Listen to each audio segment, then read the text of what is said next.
కాకినాడ జిల్లాలో chain snatching దొంగలను పోలీసులు అరెస్ట్ చేశారు. 24 కేసుల్లో 56 లక్షల విలువ చేసే 452 గ్రాముల బంగారం, 5 బైక్లను కూడా పోలీసులు స్వాధీనం చేసుకున్నారు. ఒంటరి మహిళలను టార్గెట్ చేసి నిందితులు చోరీలకు పాల్పడుతున్నారని పోలీసులు వివరాలు వెల్లడించారు. దీంతో చైన్ స్నాచింగ్ నేరస్తులపై ప్రత్యేక నిఘా పెట్టామని తెలియజేశారు పోలీసులు.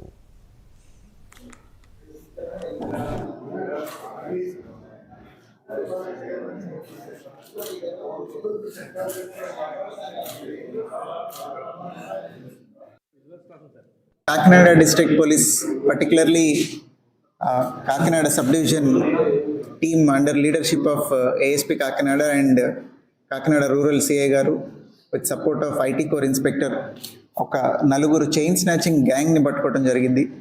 వీళ్ళు 2 సంవత్సరాల నుంచి ఒక 24 చైన్ స్నాచింగ్ అఫెన్సెస్ చేశారు. దాంతోపాటుగా ఒక 5 బైక్స్ దొంగతనం చేశారు.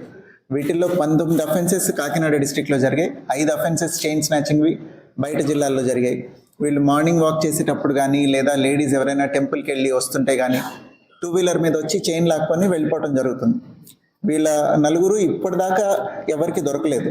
This is first time we caught them. We are very happy. ఎందుకంటే చైన్ స్నాచింగ్లో పోయేది ఒక గొలుసు అయినా కానీ మోస్ట్ ఆఫ్ ద టైం అది ఉమెన్ అయితే, మంగళసూత్రం అయితే అది వాళ్ళకి చాలా సెంటిమెంటల్ వాల్యూ. అట్లనే రోడ్డు మీద వెళ్తుంటే చైన్ లాగేస్తున్నారు అనేది కొంత భయానికి గురి చేస్తుంది వాళ్ళని. సో ఈ డిటెక్షన్ తర్వాత ఇంకా చైన్ స్నాచింగ్స్ ఆగిపోతాయని వీఆర్ హోపింగ్. ఈ టీం ఫస్ట్ టైం అరెస్ట్ అయ్యేసరికి ఇప్పుడు అన్ని రికార్డ్స్లోకి వస్తారు. వీళ్ళ ఫింగర్ ప్రింట్స్ అంతా కలెక్ట్ చేస్తాం కాబట్టి ఫర్దర్గా కూడా it will act as deterrent అని we are hoping.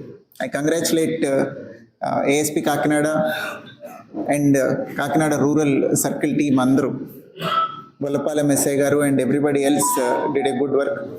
Kakinada district police